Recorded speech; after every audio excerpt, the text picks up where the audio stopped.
에스겔 17장 7절에서 10절까지 말씀 묵상합니다. 17장 7절에서 10절까지 말씀 있습니다. 또 날개가 크고 털이 많은 큰 독수리 하나가 있었는데 그 포도나무가 이 독수리에게 물을 받으려고 그 심어진 두둑에서 그를 향하여 뿌리가 뻗고 가지가 펴졌도다. 그 포도나무를 큰 물가 옥토에 심은 것은 가지를 내고 열매를 맺어서 아름다운 포도나무를 이루게 하려 하였습니다. 너는 이르기를 주 여호와의 말씀에 그 나무가 능히 번성하겠느냐? 이 독수리가 어찌 그 뿌리를 빼고 열매를 따며 그 나무가 시들게 하지 아니하겠으며 그 연한 잎사귀가 마르게 하지 아니하겠느냐? 많은 백성이나 강한 팔이 아니라도 그 뿌리를 뽑으리라. 볼지어다. 그것이 심어졌으나 번성하겠느냐? 동풍에 부딪힐 때에 아주 마르지 아니하겠느냐? 그 자라던 두둑에서 마르리라 하셨다 하라. 아멘. 하나님을 떠난 주의 백성들의 비극. 직접 가르치는 말은 이렇게 순간적으로 이해할 수는 있지만 오래 지속되지 못하기 때문에 하나님께서는 수수께끼와 비유로 교훈을 주고 가르치기를 원하셨습니다. 그런 이유는 오랫동안 그 말씀의 의미가 무엇인지 잊지 않고 기억하도록 하기 위함이었습니다. 하나님의 말씀을 듣고 이해하고 깨닫는 것은 사실 하나님의 은혜로 택함 받은 사람들, 즉 하나님의 영으로 감동된 사람들만이 가능한 것이죠. 하나님께서 다양한 방법을 동원하여 이스라엘 백성들이 하나님의 뜻을 잘 깨닫고 또 본인들이 하나님 앞에서 얼마나 심각한 죄인인가를 깨닫고 돌이켜 용서받도록 하기 위해서 하시는 분이십니다. 하지만 하나님께서는 강제로 이끌어 가시는 분은 아니시고 말씀을 하시고 그 다음 말씀을 듣고 스스로 깨닫고 회개하고 용서받아 죄악된 길에 떠나 의로운 하나님의 자녀로 거룩한 자녀로 회복되기를 원하십니다. 포도나무와 독수리의 비유, 즉 군사 경제적으로 강력했던 바벨론에 의해서 멸망당할 언약의 백성 유다, 포로로 끌려가서 바벨론에 거주하게 될 것이다 라는 말씀을 깨우쳐 주고 계십니다. 7절에 날개가 크고 털이 많은 큰 독수리 하나가 있었는데 포도나무가 이 독수리에게 물을 받으려고 그 심어진 두둑에 그를 향해서 뿌리가 뻗고 가지가 펴졌다 라는 말씀하시네요. 이것은 바벨론 왕은 여호야긴을 포로로 잡아가죠. 그리고 대신 시드기야를 왕으로 세웁니다. 역대하 36장 10절에 그해 느부갓네살 왕이 사람을 보내어 여호야긴을 바벨론으로 잡아가고 여호와의 전에 귀한 그릇들도 함께 가져가고 그의 숙부 시드기야를 세워 유다와 예루살렘 왕으로 삼았더라. 바벨론에 의해서 세워진 왕이 시드기야였습니다. 바벨론의 비호 아래서 일시적으로 시드기야는 정치, 경제, 군사적으로 안정을 얻게 되었습니다.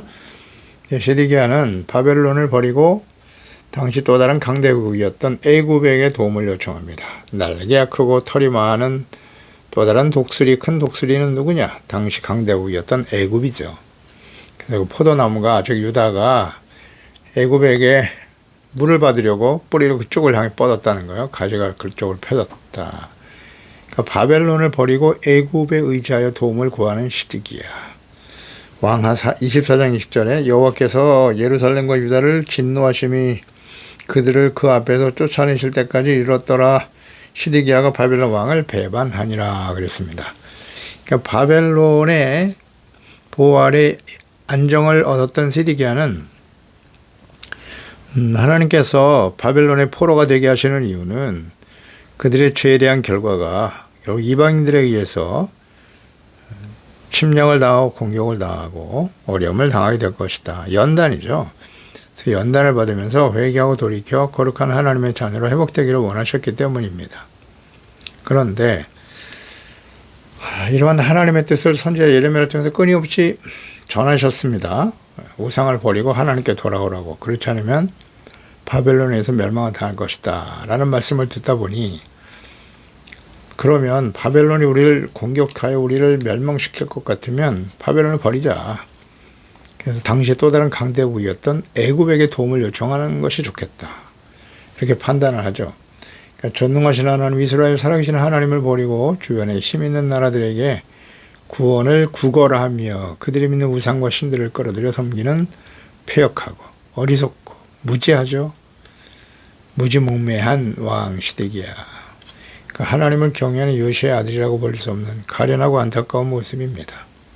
신실한 부모 밑에 이러한 자녀가 될 수 있다는 교훈을 얻어서 우리 자녀들이 하나님의 말씀과 성령으로 거듭난 예수님의 제자로 성장할 수 있도록 끊임없이 가르치고 기도해야 할 것입니다.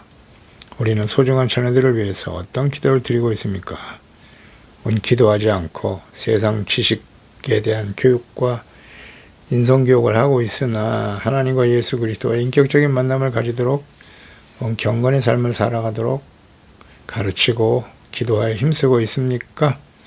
제레미야 37장 5절이에 바로 군대가 애굽에서 나오며 예루살렘을 에워쌌더라. 갈대아인이 그 소문을 듣고 예루살렘을 떠났더라. 여호와의 말씀이 선지자 예레미야에게 임하여 이르실 때 이스라엘의 하나님 여호와께서 이와 같이 말씀하시니라. 너희를 보내어 내게 구하게 한 유다의 왕에게 아뢰라. 너희를 도우려고 나왔던 바로의 군대는 자기 땅 애굽으로 돌아가겠고 갈대아인이 와서 이 성을 쳐서 빼앗아 불살리리라. 여호와께서 이와 같이 말씀하시니라. 너희는 스스로 속여 말하기를 갈대아인이 반드시 우리를 떠나리라 하지 말라. 그들이 떠나지 아니하리라. 지금 애굽 바로의 군대가 유다를 돕기 위해서 올라오지만 결국 철수하고 돌아갈 것이다. 이런 말씀하시네요. 일로 인해서 바벨론에 의해서 멸망의 길을 지금 자초하고 만 것입니다. 그래서 하나님의 말씀대로 이루어집니다. 그래서 8절에 그 포도나무를 큰 물가 옥토에 심은 것은 가지를 내고 열매를 맺어서 아름다운 포도를 이루게 하려 함이었더라. 하나님 말씀에 그 나무가 등이 번성하겠느냐? 독수리가 어찌 그 뿌리를 빼고 열매를 따며 그 나무가 시들게 하지 않겠느냐?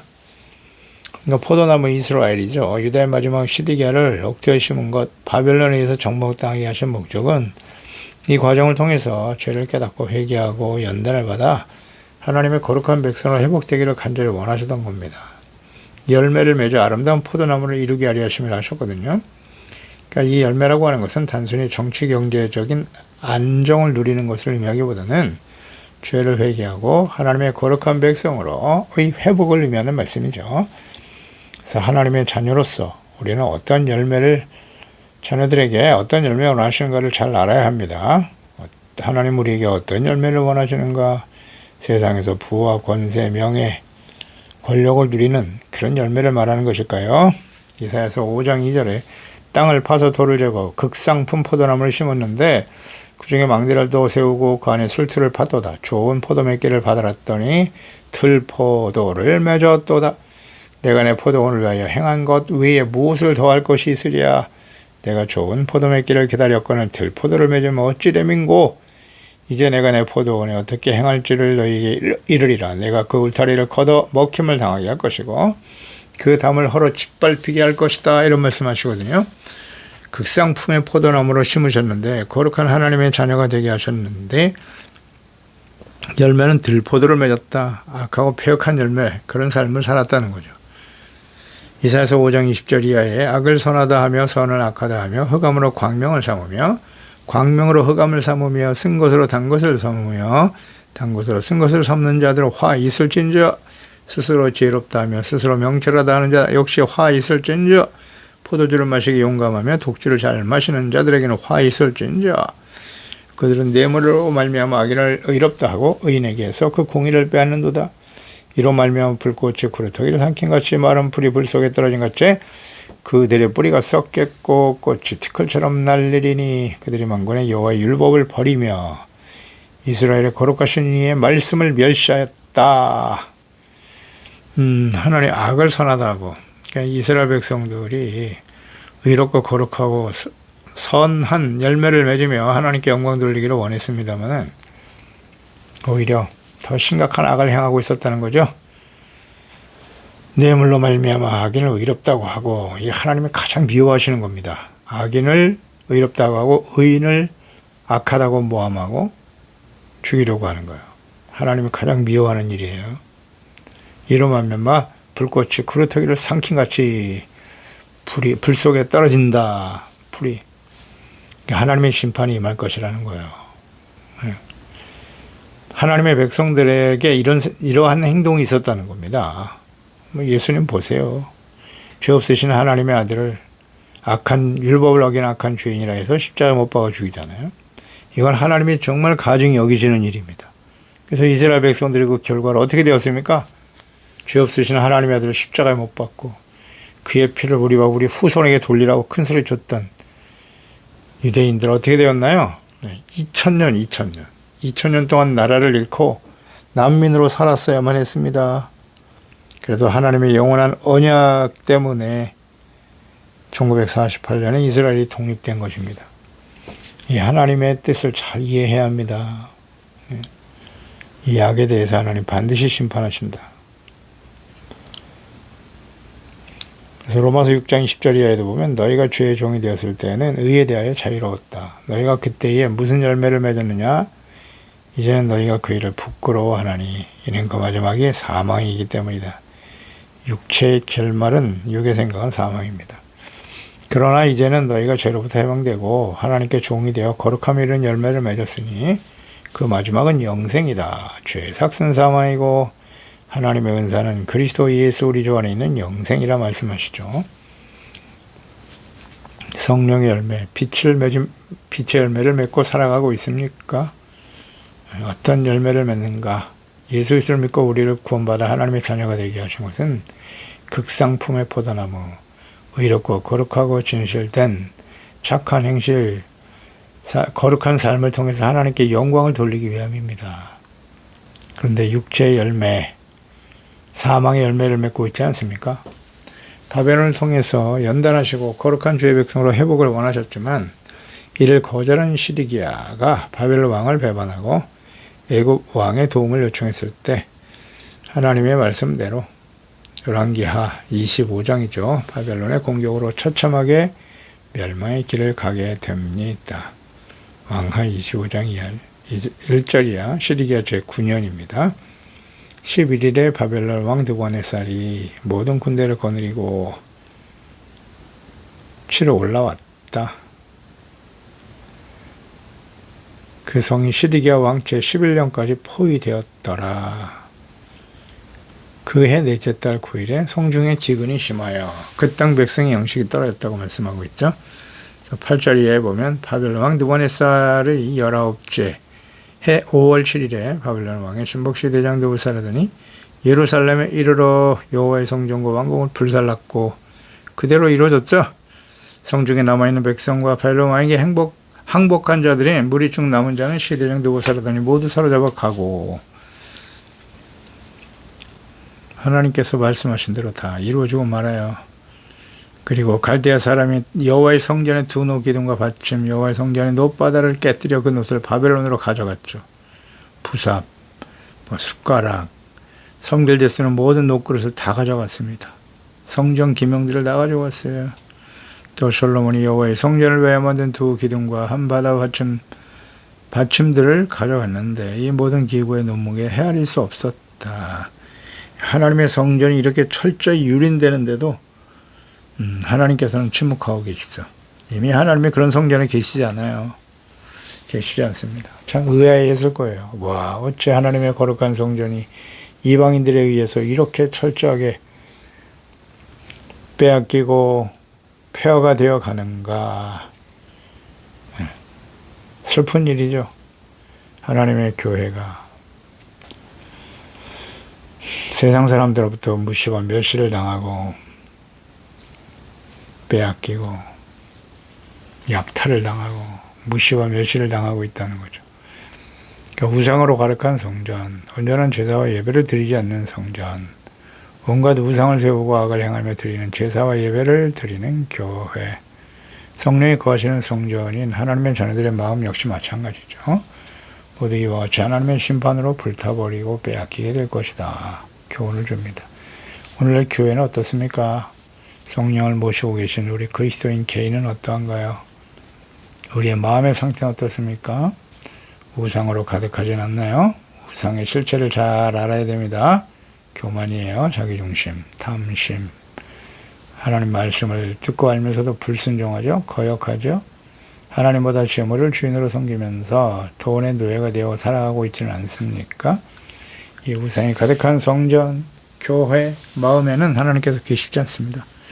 그들의 결말은 살아계신 구원의 하나님, 전능하신 하나님을 버린 유다의 결말과 같을 것입니다. 교훈을 얻어야 합니다. 그러나 슬프게도 마지막 심판을 향해 달려가는 이 시대에 언약의 백성 이스라엘과 이방인 교회와 그리스도인들의 모습이 과거 멸망한 언약의 백성 이대와 같은 전체를 밟고 있다는 것입니다. 하나님보다 재물을 주인으로 섬기고 자신에게 재물과 유익을 줄 수 있는 힘 있는 자들을 하나님보다 더욱 믿고 의지하면서 불의와 악을 행하며 악인의 꾀를 도모하고 죄인의 길에 서며 마음에 하나님이 없는 세상 사람들의 사상과 삶의 방식을 본받고 따르고 있습니다. 인본주의, 물신사상. 예수님의 재림과 마지막 심판 때임을 인식하고 우리는 정신을 차리고 근신하며 깨어 기도해야만 합니다. 베드로전서 4장 1절이야죠. 그리스도께서 이미 육체 고난을 받으셨으니 너희도 같은 마음으로 갑옷을 삼으라. 이는 육체 고난을 받는 자는 죄를 그쳤습니다. 그 이후로 다시 사람의 중력을 따르지 않고 하나님의 뜻을 따라 육체의 남은 때를 살게 하려 함이라. 너희가 음란, 정욕, 술 취함, 방탕, 향락, 무법함, 우상 숭배에 이방인의 뜻을 따라 행하는 것은 지나간 때 족하다. 만물의 마지막에 가까웠으니 그러므로 너희는 정신을 차리고 근신하고 기도하라 말씀하고 있죠. 그 하나님의 뜻은 언제나 심판과 재앙이 있지 않습니다. 목적은 죄를 깨닫고 버리고 회개하고 하나님께 돌아와 의와 거룩함을 회복하며 하나님의 거룩한 백성으로서 자녀로서 하나님과의 관계 회복, 정체성 회복, 사명 회복, 하나님께서 다스리신 하나님의 나라의 회복에 있습니다. 로마서 14장 17절이죠. 하나님의 나라는 먹는 것과 마시는 것에 있지 않으며 성령 안에 있는 의와 평강과 희락이에요. 성령 안에 있습니다. 성령님의 인도하심을 따라 살아갈 때 죄를 버리고 용서받고 어렵다함을 얻고 그럴 때 평안이 찾아오고 기쁨이 충만해지는 겁니다. 하나님의 나라가 우리의 마음과 가정, 우리의 삶에 이루어지고 있습니까? 죄악 가운데 살면서도 허위호식하며 크고 화려한 집에서 유명한 자가 되고 사람들에게 칭송을 받으며 재물을 쌓아두고 살아가는 것이 진정한 행복이며 평강과 기쁨을 누리며 살아가는 세상 사람들과 동일한 생각을 하며 살아가고 있지는 않습니까? 이사야 48장 22절에 분명히 말씀합니다. 여호와께서 말씀하시되 악인에게는 평강이 없다 하셨느니라. 아멘입니다. 악한 자들에게는 죄악된 길에는 아무리 부와 권력, 재물이 많아도 평안은 없습니다. 10절에 벌지어다 그것이 심어졌으나 번성하겠느냐. 동풍에 부딪힐 때 아주 마르지 아니하겠느냐 이런 말씀하죠. 동풍이라고 하는 것은 건조한 열풍인데요. 열풍이 불어닥치면 모든 식물들이 말라버리고 심각한 피해를 입게 되죠. 이 동풍은 바로 바벨론이에요. 바벨을 통해서 하나님이 연단하시고 회개하여 거룩한 백성으로 회복되기를 원하셨지만 이를 거부하고 애굽을 의지하여 자신의 권력을 유지하려고 했던 시드기야와 분별력 없이 추종하는 어리석은 백성들. 유다는 결국 동풍에 밀려버리는 식물과 같이 멸망의 길을 가게 될 것입니다. 그대로 이루어졌습니다. 그 말씀대로 바벨론에서 포위를 당하고 예루살렘은 심각한 기근으로 자녀를 잡아먹는 처참한 상을 맞이하게 되고 시드기야는 도망치다가 잡혀서 그가 보는 앞에서 그의 아들들이 죽임을 당하죠. 본인은 두 눈이 뽑히고 끌려가죠. 사슬에 끌려 바벨론에 포로로 끌려가서 거기서 죽습니다. 그러니까 악인들의 형통은 푸른 채소와 같이 속히 사라지고 맙니다. 이사야 40장 8절이잖아요. 풀은 마르고 꽃은 떨어지더나 우리 하나님의 말씀은 영원히 서리라 하라. 아멘. 이 땅에 영원한 것은 하나님과 하나님의 말씀뿐이에요. 그러니까 우리가 영원한 생명을 얻게 된다라는 것은 하나님과 영원한 생명의 관계가 단절된 원인이 죄이기 때문에 죄의 문제를 해결하고 용서받으면 영원한 하나님과 함께 동행하며 영원한 하나님의 나라에 서게 되는 것입니다. 하나님의 놀라운 은혜와 사랑 가운데 살게 되죠. 이 세상에 있는 것은 풀과 같아요. 영광은 풀의 꽃과 같은 거예요. 화무시비롱. 꽃은 아무리 화려함을 자랑해도 10일 지나면 다 지고 말아요. 풀도 다 시들어 버립니다. 영원하지 않아요. 오직 영원한 것은 하나님의 말씀이 육신이 되어 찾아오신 예수 그리스도 그분의 말씀뿐이라는 사실을 확신하고, 하나님의 뜻과 목적을 잘 이해해야 돼요. 왜 하나님의 자녀 백성들에게 이런 시련과 환난을 당하게 하시는가, 그 목적은 어디에 있는가를 잘 알아야 합니다. 여러분 알고 계십니까? 환난과 시련을 보내시는 이유. 우리는 예수 그리스도를 믿고 구원받아 하나님의 자녀가 되었으나 완전하지 못하다는 사실을 항상 인정하라. 그래서 말씀 앞에서 죄를 깨닫고 버리고 회개하고 씻음받고 용서받는 의, 이것을 지켜가야 되는 것입니다. 우리 마음속에 하나님의 성령이 우리 안에 계시는 우리 마음이 이제 성전이에요. 그런 사람들이 모이는 가정이 성전이고 교회가 성전이 되는 것입니다. 그러니까 우리 마음에 우상이 있으면 안 되잖아요. 우상의 실체를 잘 분별하고 깨닫고 버리고 회개하고 겸손, 회개, 그 다음 연단. 그러니까 시련과 어려움이 다가올 땐 연단을 받는 거예요. 죄를 버리는 것이고요. 정결하고 깨끗하게 되는 겁니다. 하나님의 자녀로서의 정체성 회복, 관계 회복, 사명을 회복하고 하나님의 나라의 거룩한 제 백성으로 주의 영광을 나타내며 살아가는 삶을 회복하는 저희들이 되어야 할 것입니다. 기도하겠습니다. 하나님 아버지, 오늘도 주의 말씀을 묵상하면서 마지막 심판을 향해 달려가는 하나님의 백성 유다, 이스라엘의 모습을 계속해서 우리에게 보여주시면서 말씀을 통해 깨우쳐 주심을 감사드립니다. 하나님을 떠난 주의 백성들, 그 결과가 어떠한가 잘 보여주고 계십니다. 주님, 하나님 이외에 하나님 구원의 하나님이시잖아요. 이스라엘 역사 속에 함께 하셨던 하나님이시고요. 그 하나님께 겸손히 돌아와 회개하고 돌이켜 용서받으면 될 것을 끝까지 마음이 완악합니다. 교만해요. 그래서 바벨론이 자신들을 심판할 거라고 하니까 공격하여 멸망의 길을 가게 될 것이라고 생각하니까 이제는 바벨론에게 등을 돌리고 힘있는 애굽 사람 그 군대를 의지하면 우리가 참된 평안을 누리게 될 것이다. 참으로 어리석죠. 하나님을 떠난 평안은 없습니다.